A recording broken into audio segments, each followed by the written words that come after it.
Hello बच्चों। आज मैं आपको क्लास 8 जिसका सब्जेक्ट है मैथमेटिक्स इसकी वर्कशीट नंबर 4 समझाऊंगी जिसकी डेट है हमारे पास 26 जुलाई 2021। आज की वर्कशीट में भी हम ज्योमेट्रिकल शेप्स के बारे में ही जानेंगे, लेकिन आज इसका पार्ट 2 करेंगे। पार्ट 1 हम अपनी प्रीवियस वर्कशीट में कर चुके हैं। ठीक है, चलिए यहाँ लिखा है today we will recall about types of triangles and quadrilateral. तो आज हम क्या करेंगे, ट्राइंगल के टाइप्स और क्वाड्रिलेटर के बारे में कुछ रिवाइज करेंगे। जैसे कि आप सभी को पता है कि जो ट्राइंगल होता है वो एक 3 साइडेड फिगर होता है जिसमें 3 साइड्स होती है और 3 एंगल होते हैं ना। तो आज हम ट्राइंगल्स के टाइप्स जानेंगे। ट्राइंगल्स दो तरीके से क्लासिफाई होता है, on the basis of side और on the basis of angle. इनके एंगल और साइड के बेसिस पे ये क्लासिफाई किया जाता है। साइड के बेसिस पे देखें तो ये 3 पार्ट्स में क्लासिफाई हुआ है, equilateral triangle, isosceles triangle and scalene triangle. और अगर हम एंगल के बेसिस पे देखें तो भी ये 3 ही पार्ट में क्लासिफाई हुआ है, acute angle triangle, right angle triangle and obtuse angle triangle. अब ये ट्राइंगल होते कौन कौन से हैं जल्दी से वो जान लेते हैं। देखो, इक्विलेटरल ट्राइंगल वो ट्राइंगल होता है जिसकी तीनों ही साइड्स इक्वल होती हैं। आइसोसेलेस ट्राइंगल वो ट्राइंगल होता है जिसकी सिर्फ दो ही साइड इक्वल होती है। अब वो कोई सी भी दो हो सकती है, ये दोनों भी हो सकती है, ये दोनों भी हो सकते हैं, या फिर ये दोनों भी हो सकती है। कोई सी भी दो साइड अगर उसकी इक्वल है तो वो आइसोसेलेस ट्राइंगल कहलाता है। स्केलेन ट्राइंगल वो ट्राइंगल होता है जिसकी तीनों ही साइड अलग होती है, ये भी अलग है, ये भी अलग है और ये भी अलग है, तो उसे हम बोलते हैं स्केलेन ट्राइंगल। तो on the basis of side 3 parts में बट गया है triangle, equilateral, isosceles and scalene. Same ऐसे ही on the basis of angle भी होता है। ठीक है, इसको शुरू करने से पहले मैं आपको एक चीज बताना चाहूंगी तो कि टाइप्स ऑफ ट्राइंगल, ये साइड और एंगल के बेसिस पे जो हम क्लासिफाई कर रहे हैं, इसकी मैंने एक पूरी सेपरेट वीडियो बना रखी है। मैं आपको उसका लिंक नीचे डिस्क्रिप्शन में दे दूंगी। ठीक है, आप वहां से देखिएगा विद एग्जांपल। मैंने आपको on the basis of side and on the basis of angle से समझा रखा है कि हम ट्राइंगल को कैसे क्लासिफाई कर सकते हैं। ठीक है, चलिए शुरू करते हैं हम एंगल के बेसिस पे। तो एक्यूट एंगल ट्राइंगल, तो एक्यूट एंगल ट्राइंगल वो होता है जिसमें ट्राइंगल में तीनों ही एंगल जो है वो 90 डिग्री से कम हो। अब वो 90 डिग्री से कम कुछ भी हो सकते हैं, 30, 40, 50, बस 90 से कम होने चाहिए। तो जिस भी ट्राइंगल के तीनों एंगल 90 डिग्री से कम होते हैं उनको हम बोलते हैं एक्यूट एंगल ट्राइंगल। ठीक है, राइट एंगल ट्राइंगल वो ट्राइंगल होता है जिस भी ट्राइंगल का कोई भी एक एंगल 90 डिग्री का हो, कोई भी एक। मैं आपसे 2 या 3 नहीं कह रही, कोई भी एक एंगल अगर 90 डिग्री का है तो वो राइट एंगल ट्राइंगल होता है। ठीक है, ऑब्ट्यूज एंगल ट्राइंगल वो ट्राइंगल होता है जिस भी ट्राइंगल का कोई भी एक एंगल, सिर्फ एक ही एंगल, वो 90 डिग्री से बड़ा होता है। अब चाहे वो 100 हो, 91 हो, 110 हो, 120 हो, 130 हो, बट एक ही एंगल बड़ा होना चाहिए। ठीक है, तो वो कौन सा ट्राइंगल कहलाता है, ऑब्ट्यूज एंगल ट्राइंगल कहलाता है। ठीक है, चलिए अब यहाँ पर है नेमिंग ऑफ ट्राइंगल। ट्राइंगल की नेमिंग कैसे की जाती है, we can name the triangle whatever we want. हम एक ट्राइंगल को कोई भी नाम दे सकते हैं, जैसे कि इन्होंने KLM दे दिया। ठीक है, अब वो कह रहे हैं symbolically representation of given triangle is, आप इसे KLM भी लिख सकते हो या फिर LMK भी लिख सकते हो या फिर MKL भी लिख सकते हो या MLK भी लिख सकते हो, कुछ भी आप आगे पीछे इन्हें कर सकते हो। तो आप एक ट्राइंगल का नाम इतने तरीके से लिख सकते हो। ठीक है, हर तरीके से एक ही ट्राइंगल निकल के आ रहा है सामने, ये वाला, बस इसके कई नाम हो गए हैं। ठीक है, अब आपसे यहाँ पर कह रहा है right the name of angles and side of the given triangle. आपको जो ये ट्राइंगल दे रखा है, आपको क्या करना है, इसकी साइड्स और उसके साथ साथ एंगल्स और साइड दोनों ही लिखनी है। ठीक है, चलिए तो हम यहाँ पर लिख देते हैं। तो यहाँ लिख देती हूँ मैं। अगर हम इसकी साइड्स देखें तो 3 साइड है, कौन कौन सी है, एक मेरे पास है LM है। ठीक है, एक LK है, आप KL भी लिख सकते हो और ML भी लिख सकते हो, और एक KM है। ठीक है, अब अगर हम इसके एंगल्स देखें तो 3 एंगल्स हैं। एक एंगल आपके पास है KLM, ये वाला एंगल। ठीक है, ये फर्स्ट एंगल हो गया। सेकेंड एंगल आपके पास है MKL, ये वाला एंगल हो गया। और थर्ड वाला एंगल आपके पास है KML, ये वाला एंगल हो गया। आप इन्हें आगे पीछे करके भी लिख सकते हो, जिस भी एंगल को लिख रहे हो बस उसको बीच में रखिएगा। ठीक है, तो आपको एंगल्स और साइड के नाम लिखने थे, वो हमने यहाँ लिख दिए। चलिए अब आते हैं हम क्वाड्रिलेटरल पे। उससे पहले, क्वाड्रिलेटरल से पहले कुछ क्वेश्चन ट्राइंगल के दे रखे हैं वो कर लेते हैं। ठीक है, यहाँ लिखा है जस्टिफाई योर आंसर। फर्स्ट में कह रहा है can a triangle have 2 right angle, क्या एक ट्राइंगल के अंदर 2 राइट एंगल हो सकते हैं? नहीं, बिल्कुल नहीं हो सकते एक ट्राइंगल के अंदर 2 राइट एंगल। क्यों? क्योंकि आपको पता होगा कि एक ट्राइंगल के तीनों एंगल्स जो है वो 180 डिग्री होते हैं। 3 एंगल्स को अगर आप प्लस करोगे तो 180 आना चाहिए, है ना। अब अगर दो ही एंगल 90 90 हो जाएंगे तो ये तो प्लस करके पहले ही 180 होगा, तो इसका मतलब क्या तीसरा एंगल कुछ भी नहीं होगा? नहीं, 0 डिग्री का तो कभी भी एंगल ही नहीं होता ट्राइंगल के अंदर, है ना। यहाँ तो दो ही एंगल का सम 180 हो जाएगा, तो तीसरा तो 0 लेना पड़ेगा ना, जो कि हो ही नहीं सकता। इसीलिए एक ट्राइंगल के कभी भी दो राइट एंगल नहीं होते हैं, ठीक है। तो मैंने यहाँ लिख रखा है, no a triangle can never a two right angle because sum of all the three angles of a triangle is 180। दो का सम 180 नहीं होता, तीनों का होता है, ठीक है। चलिए, अब यहाँ पर है, can measure of all angles of a triangle less than 60 degree. क्या तीन एक ट्राइंगल के तीनों एंगल्स का सम अगर आप करो, सारे एंगल्स, ऑल एंगल्स 60 डिग्री से कम हो सकते हैं? तो देखो, अगर सब 60 डिग्री से कम होंगे तो जब आप उन्हें प्लस करोगे ना तो 180 बन ही नहीं पाएगा, क्योंकि अगर एक 60 होगा और बाकी दो भी 60 60 होंगे तब जाके तो ये 180 बन रहा है। अब वो कह रहा है कि तीनों ही एंगल 60 डिग्री से कम है, तो तीनों अगर मैं 50 50 भी लूं तो 50 50 और 50 तो 150 हुआ, ये तो 150 ही बन रहा है ना। तो 60 से कम नहीं हो सकते सारे एंगल्स। हाँ, एक एंगल हो सकता है, दो एंगल हो सकता है, लेकिन तीनों एंगल 60 से कम नहीं हो सकते हैं एक ट्राइंगल के अंदर, ठीक है। तो यहाँ पर भी मैंने लिख दिया, no a triangle can not have all angles less than 60 because if all angles will be less than 60 degree then their sum will not be equal to 180, तो उनका सम 180 के इक्वल नहीं होगा, ठीक है।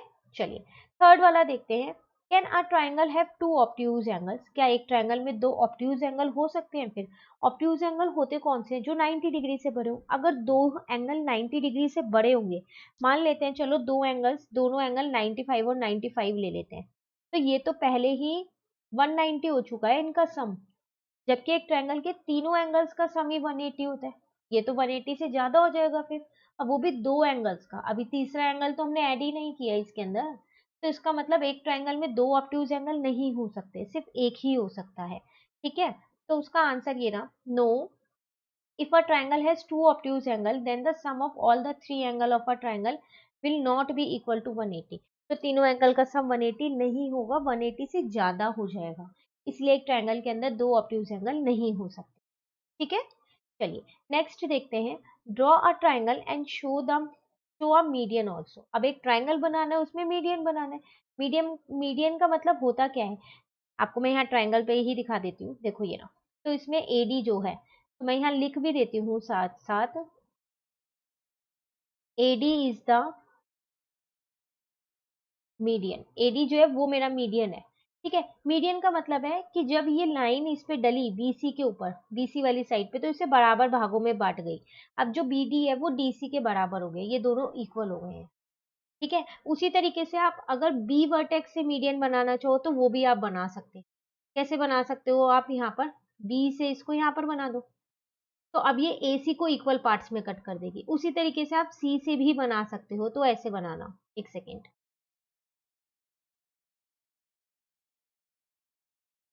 तो ये ए बी पे जाएगा और ए बी को इक्वल पार्ट्स में कट कर देगा, ठीक है।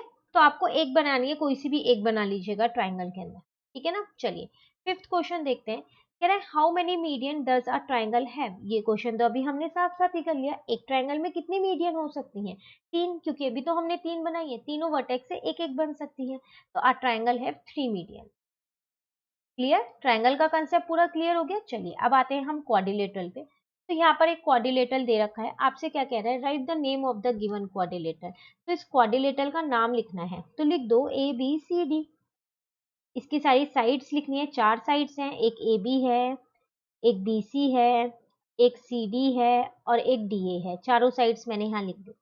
फिर कह रहा है सारे एंगल्स लिखो, चार एंगल्स हैं, तो अगर ये वाला एंगल मैं लिखना चाहूँ तो इसको लिख दूंगी डी ए बी, ठीक है। और अगर ये वाला एंगल मैं लिखना चाहूँ, इसको लिख दूंगी ए बी सी। अगर ये वाले एंगल का नाम मैं लिखना चाहूँ तो इसको लिख दूंगी मैं बी सी डी। और इस वाले एंगल को क्या लिख दूंगी मैं, यहाँ पर लिख दूंगी सी डी ए, ठीक है।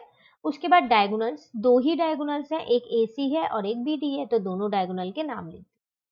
क्लियर? चलिए, अब कुछ क्वाड्रिलेटरल के पार्ट्स दे रखे हैं। देखो, क्वाड्रिलेटरल, पैरेललोग्राम, स्क्वायर, रेक्टेंगल सब फोर साइडेड फिगर है, लेकिन ये अपनी प्रॉपर्टीज से जाने जाते हैं, ठीक है। फिगर भी बनी हुई है। जैसे क्वाड्रिलेटरल देखें तो इसके हर एक एंगल, मतलब सम ऑफ ऑल एंगल्स जो है जैसे अभी हमने किया ना, ट्राइंगल के तीनों एंगल्स का सम 180 होता है, ऐसे क्वाड्रिलेटरल के पता है आपको चारों एंगल्स का सम कितना होता है, वो होता है 360 डिग्री। ठीक है, क्वाड्रिलेटरल का ही एक पार्ट है पैरेललोग्राम। इसमें पता है क्या होता है, इसकी जो ये अपोजिट साइड्स होती हैं, आमने सामने वाली साइड्स, ये हमेशा इक्वल भी होती है और पैरेलल भी होती है। उसी तरीके से ये हमेशा इक्वल और पैरेलल होगी, अपोजिट साइड्स। ठीक है, इसके जो डायगोनल्स हैं वो बाइसेक्ट भी करते हैं। सारी चीजें यहाँ नहीं लिखी हैं। Pair of opposite sides are parallel and equal, opposite angles are also equal. तो ये वाला एंगल इस वाले एंगल के इक्वल होगा और ये वाला एंगल इस वाले एंगल के इक्वल होगा। क्लियर। फिर है स्क्वायर। स्क्वायर तो आपको पता ही है, जिसकी सारी साइड्स इक्वल होती हैं, तो इसके अपोजिट साइड्स जो है वो पैरेलल भी होती हैं। ठीक है, इक्वल तो होती ही है सारी साइड्स, अपोजिट साइड्स जो है वो पैरेलल भी होती है। साथ के साथ जो इसका हर एक एंगल होता है ना, वो 90 डिग्री का होता है। ये भी इसकी एक प्रॉपर्टी है। ठीक है, और इसमें वो सारी प्रॉपर्टीज आती हैं जो रेक्टेंगल की प्रॉपर्टी होती है, जो पैरेललोग्राम की प्रॉपर्टी होती है, जो रोम्बस की प्रॉपर्टी होती है, वो प्रॉपर्टीज सारी स्क्वायर के अंदर भी होती है। क्लियर है। फिर बात आती है रेक्टेंगल की। रेक्टेंगल की अपोजिट साइड्स जो हैं वो इक्वल भी होती हैं और पैरेलल भी होती हैं, जैसे पैरेललोग्राम की है। और इसका भी हर एक एंगल जो है ना वो 90 डिग्री का होता है, हर एंगल। इसकी एक और प्रॉपर्टी होती है, वो यहाँ लिखी नहीं है, मैं आपको बता देती हूँ, कि जो इसके डायगोनल्स होते हैं, दो डायगोनल्स है, दोनों डायगोनल्स की लेंथ जो है वो इक्वल होती है। ठीक है, चलिए अब यहाँ पर हमको फिर एक क्वेश्चन दे रखा है, कह रहे draw a kite, rhombus, comma and trapezium. तीन चीजें बनानी है, काइट, रोम्बस और ट्रेपीजियम, तीनों ही 4 साइडेड फिगर है। ठीक है, measure the length of each side, length of each diagonal, all the angles. आप क्या करो, पहले बिना स्केल से, मतलब आपको मेजर करके नहीं बनाना है, बिना मेजर करे एक काइट बना लो, एक रोम्बस और एक ट्रेपीजियम बना लो। ठीक है, बनाने के बाद आप क्या करना, उसकी हर एक लेंथ जो है, साइड जो है, उसकी लेंथ को मेजर करना और लिखते रहना। ठीक है, डायगोनल्स को मेजर करना और लिखना, और सारे एंगल्स को डी से मेजर करना और लिख देना। ठीक है, उसके बाद वो आपसे कह रहा है, on the basis of your observation right the properties of above mention figure and discuss it with your teacher. अब जो आपने ऊपर साइड्स को मेजर करके लिखा, एंगल को मेजर करके लिखा, डायगोनल्स की लेंथ को मेजर करके लिखा, अब उनके बेसिस पे आप क्या करो, काइट, रोम्बस और ट्रेपीजियम की प्रॉपर्टीज लिखो और फिर आप अपनी टीचर के साथ डिस्कस करो। फिगर भी आपको इसकी अच्छे से बनानी ही है। ठीक है, देखो करेंगे कैसे, मैंने प्रॉपर्टीज तो यहाँ पर लिख दी है, पर आपको ये मेजर खुद ही करना है। अब आप क्या कीजिएगा, एक ऐसा रोम्बस बनाइएगा। ठीक है, उसके बाद आप यहाँ पर क्या कीजिएगा, पहले लिख दीजिएगा जो इसकी साइड्स है, ए बी, BC, CD और AD। आपको पता है इसकी चारों साइड्स ना इक्वल ही आएंगी, तो आप इक्वल ही लेंथ की ही ड्रॉ कीजिएगा, क्योंकि रोम्बस की सारी साइड्स हमेशा इक्वल होती है। तो फिर आप यहाँ पर लिख दीजिएगा कि जैसे आपसे यहाँ पर पूछा था फर्स्ट पार्ट में लेंथ ऑफ ईच साइड, तो फिगर बनाने के बाद पहले आप यहाँ क्या करना, ए पार्ट लिखना है यहाँ पर ऐसे, लेंथ ऑफ, मैं क्वेश्चन आपको करके पूरा बता देती हूँ, ईच साइड। तो जो भी आपकी आए वो लेंथ आप यहाँ लिख देना। ठीक है, सेकंड में आपसे यहाँ पर क्या कह रहा था, लेंथ ऑफ ईच डायगोनल, यही कह रहा था। तो फिर बी पार्ट डालना है यहाँ पर, लेंथ ऑफ ईच डायगोनल। तो जो भी आपके यहाँ पर लेंथ आती है वो यहाँ पर आप लिख दीजिएगा। ठीक है, फिर 4 एंगल्स है, एंगल्स की कह रहा था ना यहाँ पर, ऑल द एंगल्स। तो आपने angle A B C D है, तो यहाँ पर एंगल ए लिख दीजिएगा जितना, एंगल बी लिख दीजिएगा, एंगल सी लिख दीजिएगा और एंगल डी लिख दीजिएगा। ठीक है, ऐसे कर लेना। उसके बाद बात आती है प्रॉपर्टीज की, प्रॉपर्टीज भी तो लिखनी है। फिर ये प्रॉपर्टीज आप यहाँ से देख के लिख दीजिएगा कि रोम्बस की सारी साइड्स इक्वल होती हैं, इसके जो डायगोनल्स हैं वो बाइसेक्ट करते हैं और परपेंडिकुलर होते हैं, मतलब इक्वल ऐसे, जो यहाँ पर है ये इक्वल होंगे। ठीक है, और यहाँ पर परपेंडिकुलर बनाते हैं, और जो इसकी अपोजिट साइड्स हैं वो पैरेलल और इक्वल होते हैं। क्लियर। ऐसे ही सेम आपको क्या करना है, काइट में करना है, फिगर बनानी है पहले खुद से, और उसके बाद ये तीनों चीजें लिखनी है, और उसके बाद क्या करनी है, ये सारी प्रॉपर्टीज लिखनी है जो मैंने यहाँ पर लिखी है। इसकी जो एडजेसेंट साइड होती है, एडजेसेंट साइड का मतलब एक के बाद एक जो साइड होती है, जैसे ए बी के बाद बी सी है, या फिर मैं ये बोलूँ ए डी के बाद क्या है, यहाँ पर डी सी है। ठीक है, जो ये एडजेसेंट साइड्स है ए बी, ठीक है, वो क्या होती है, इसकी इक्वल होती है। और एक अपोजिट एंगल इक्वल होता है, इनका एक पेयर इक्वल होता है, दोनों नहीं होते हैं। ठीक है, और जो इसके डायगोनल्स है वो हमेशा क्या होते हैं, परपेंडिकुलर होते हैं 90 डिग्री पे। और जो इसका लॉन्गर डायगोनल है, जो कि बड़े वाला है AC, वो हमेशा क्या करता है, बाइसेक्ट करता है छोटे वाले डायगोनल को, जो कि यहाँ पर फिगर में है आपके पास BD। क्लियर है, तो सेम वैसे ही करना है जैसे रोम्बस का किया था। क्लियर यहाँ तक। तो आप इसका स्क्रीनशॉट ले लीजिए, यही प्रॉपर्टीज आप यहाँ पर लिख दीजिएगा फिर। अब बात आती है ट्रेपीजियम की। सेम वही, पहले आपको ट्रेपीजियम की फिगर बनानी है, उसके बाद ये सारी चीजें आपको लिखनी है और उसके बाद ट्रेपीजियम की प्रॉपर्टीज लिखनी थी। ट्रेपीजियम भी एक 4 साइडेड फिगर है इसकी, लेकिन एक ही पेयर जो है अपोजिट साइड्स का वो पैरेलल होता है, जैसे कि यही दोनों पैरेलल है, ये दोनों नॉन पैरेलल साइड्स होती है। और जो इसके एडजेसेंट एंगल्स होते हैं नॉन पैरेलल साइड्स के, वो हमेशा उनका सम कितना होता है, 180 डिग्री। क्लियर हो गया क्वेश्चन कैसे करना है? पहले फिगर बनानी है, फिर उसको मेजर करना है और लिखना है, और उसके बाद प्रॉपर्टीज लिखना है। ठीक है, चलिए क्वेश्चन नंबर 2 देखते हैं। कह रहा है are the diagonals of a parallelogram equal. क्या पैरेललोग्राम के डायगोनल्स इक्वल होते हैं? नहीं, पैरेललोग्राम के डायगोनल्स हमेशा बाइसेक्ट करते हैं, इक्वल कभी नहीं होते। तो यहाँ पर सीधा आ जाएगा नो। फिर यहाँ कह रहा है are the diagonals of a square equal. क्या स्क्वायर के डायगोनल्स इक्वल होते हैं? यस। क्यों? क्योंकि रेक्टेंगल के डायगोनल्स इक्वल होते हैं और स्क्वायर के अंदर रेक्टेंगल की सारी प्रॉपर्टीज होती है, तो स्क्वायर के डायगोनल्स इक्वल होते हैं, इसलिए यहाँ आ जाएगा यस। क्लियर? तो ये थी आपकी वर्कशीट। कॉपी में कैसे करनी है? ये 4-5 क्वेश्चंस आपको कॉपी में करने हैं, ये भी आपको कॉपी में करना है क्योंकि यहाँ पर आपसे साइड्स और एंगल पूछे गए हैं। तो फिगर बना के साइड्स और एंगल के नाम आपको लिखने हैं। उसके बाद ये भी आपको पूरा कॉपी में करना है। प्रॉपर्टीज अच्छे से रिवाइज करनी है। उसके बाद आपको क्या करना है, ये काइट, रोम्बस, ट्रेपीजियम मैंने आपको बता ही दिया है कैसे करना है। फिर आपको क्वेश्चन 2 और क्वेश्चन 3 करना है। तो इसी के साथ हमारी ये वर्कशीट जो है, वर्कशीट नंबर 4 कंप्लीट होती है, जो कि बहुत इंपॉर्टेंट वर्कशीट थी क्योंकि इसमें हमने प्रॉपर्टीज जानी क्वाड्रिलेटरल की। अब नेक्स्ट वर्कशीट जो है वो हम अपनी नेक्स्ट वीडियो में करेंगे। तो अगर आपको ये वीडियो अच्छी लगी तो आप इसे लाइक जरूर कीजिएगा और मेरे चैनल को सब्सक्राइब कीजिए। Thank you.